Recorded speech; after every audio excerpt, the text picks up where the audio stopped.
puso el mundo patas arriba y terminó primero encerrado en una casa, luego en una cárcel.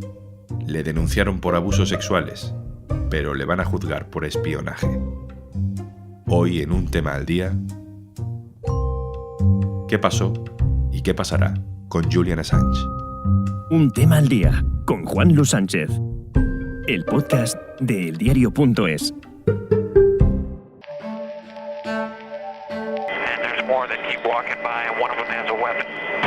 Estados Unidos está a punto de conseguirlo. Con Obama, con Trump, con Biden, Washington lleva jugando al ajedrez más de una década para dar jaque mate al hombre que cambió la noción de transparencia, que revolucionó los flujos de información, que agitó también al periodismo y que, como consecuencia, lleva recluido desde 2012. La justicia británica acaba de dar luz verde a la extradición de Julian Assange a Estados Unidos. Allí le tratarán como a un enemigo del Estado. Vamos a repasar esta historia con mi compañero especialista en información internacional, Javier Biosca. Hola, Javi. Hola, Juanlu, ¿qué tal? Si Reino Unido entrega por fin a Assange a Estados Unidos, ¿qué va a pasar con él? Estados Unidos acusa a Assange de haber violado su ley de espionaje por haber publicado secretos diplomáticos y militares en 2010 a través de la plataforma Wikileaks, ¿no? Entonces, en concreto está acusado de 18 cargos relacionados con espionaje y uno por fraude y abuso informático. Y todo ello podría sumar una pena de 175 años de prisión. Muchos de esos cargos que se le imputan son por aquellas primeras filtraciones de 2010, que fue el año de la irrupción definitiva de Wikileaks.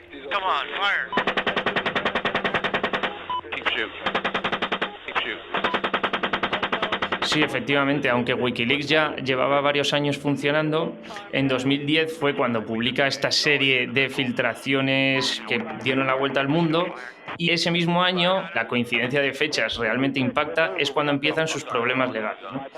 En abril de 2010, Wikileaks publica el famoso vídeo de asesinato colateral en el que se ve cómo 2 helicópteros de combate estadounidenses abren fuego contra un grupo de iraquíes que realmente no presentaba ninguna amenaza, ¿no? Y entre ese grupo estaban 2 periodistas de Reuters. Además, cuando llegó una furgoneta para asistir a los heridos, pues los helicópteros atacaron de nuevo a la furgoneta.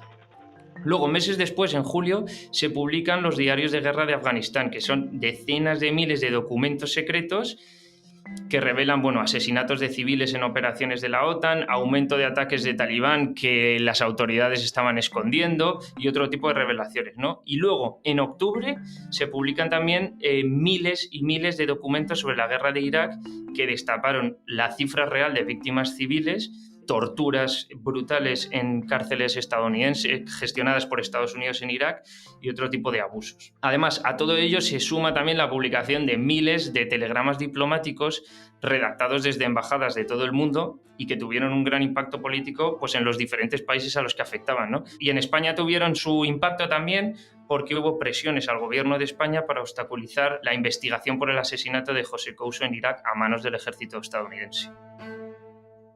Dices que en ese mismo año, en 2010, es cuando empiezan los problemas legales para Julian Assange, pero el golpe legal a Assange no le viene de Estados Unidos ni de temas relacionados con sus revelaciones, ¿verdad? Así es, vienen en 2010 y vienen de Suecia.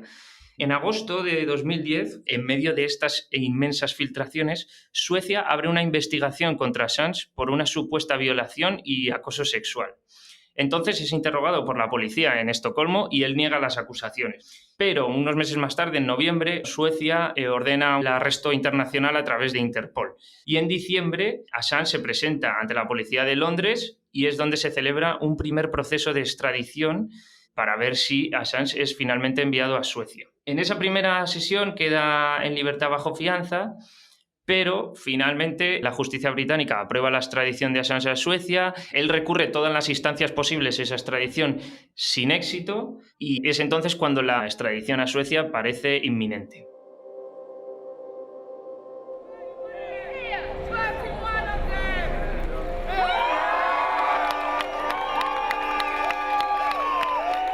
Pero entonces, en junio de 2012, Julian Assange hace algo que marcaría su vida durante los siguientes 7 años. Entró en la Embajada de Ecuador, en Londres, para solicitar asilo. Y allí estaría encerrado desde 2012 hasta 2019.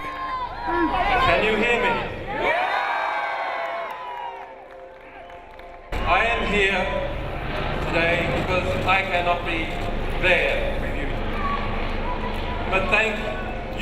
Javi, ¿por qué Julian Assange se queda tanto tiempo encerrado en esa casa no tan grande de Londres que es la Embajada de Ecuador? El argumento de Assange y su equipo es que toda la investigación de Suecia es una maniobra para que finalmente sea enviado a Estados Unidos, que es realmente el gobierno que le busca por aquellas filtraciones de las que hemos hablado antes, ¿no? Entonces, él dice que está dispuesto a colaborar con la investigación sueca siempre y cuando le den garantías de que no será finalmente extraditado a Estados Unidos.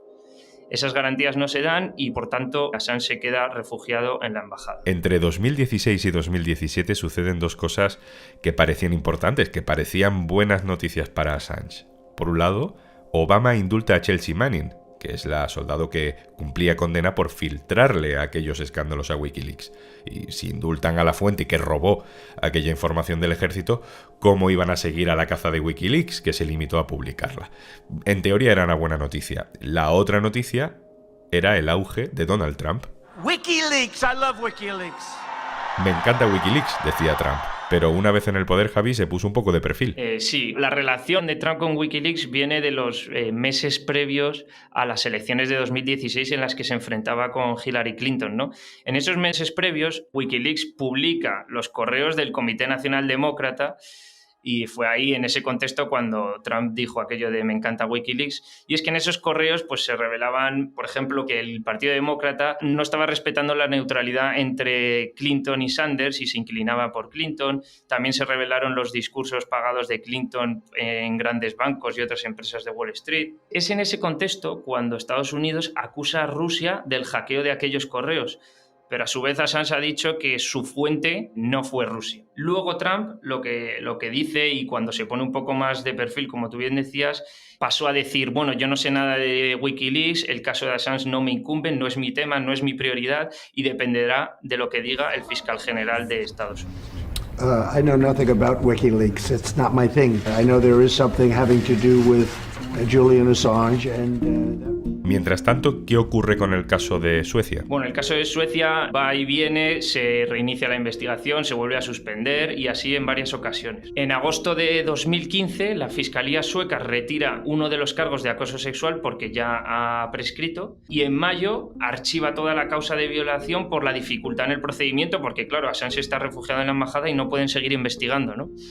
Entonces, cuando él sale detenido de la Embajada de Ecuador en Londres, Suecia reabre la investigación, pero para pocos meses después volverla a cerrar porque, en palabras de la Fiscalía, la solidez y la fuerza de las pruebas no permitían abrir una investigación y unos cargos contra Assange. No podemos saber si las acusaciones son reales o no, pero sí que podemos saber que el caso de Suecia ha sido utilizado por Estados Unidos para indirectamente intentar sacar a Assange de su escondite, para ir a por él.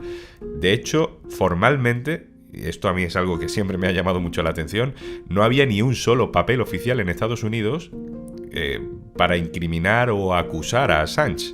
Hasta que de pronto, no hace tanto, se filtró un documento, ¿no, Javi? Claro, hasta 2018, oficialmente Estados Unidos no persigue a Assange, no le quiere extraditar, no le quiere juzgar, no quiere nada. No hay nada oficialmente que pida a Assange, ¿no? Pero, como decías, en 2018 aparece misteriosamente el nombre de Assange en unos documentos judiciales de Estados Unidos y es que aparece por error en relación a otro caso, o sea, aparecen en unos documentos de un caso judicial en el que se menciona que Assange está acusado en otro caso.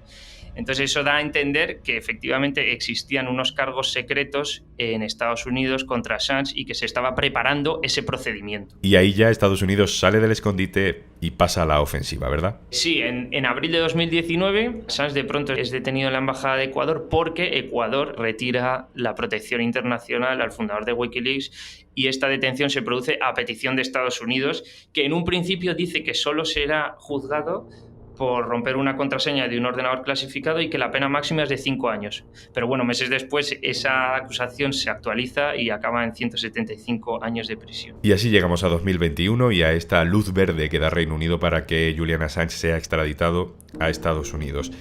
Hay un relator de la ONU que incluso duda de que el juicio vaya a ser justo, ¿no, Javi? Sí, el relator especial de la ONU sobre torturas, Nils Melzer, y el equipo de defensa de Assange dicen que es muy probable que en caso de ser extraditado el juicio no sea justo, y esto es por el lugar donde se celebra. Es decir, el caso contra Assange está presentado en el distrito este de Virginia, que es el lugar donde tienen su sede multitud de organismos de seguridad nacional e inteligencia de Estados Unidos. ¿Qué pasa? Es un distrito muy pequeño en el que viven muchos trabajadores de estos organismos, con lo cual la composición del jurado es más que probable que tenga a estos miembros de la seguridad nacional, con lo cual es más que probable que haya una condena. En palabras del relator especial, decía que el 85% de la población de Alexandria, que es la ciudad a la que pertenece este distrito, pertenece o trabaja en estos organismos. Dicen que esto es una condena segura. Pero bueno, la decisión de la semana pasada del Tribunal Británico no es definitiva. La defensa de Assange ha dicho que quiere recurrir la decisión y el caso podría acabar en el Supremo Británico. Pues a ver qué pasa. Javier Biosca, muchísimas gracias por contarnos todo esto. Muchas gracias a vosotros.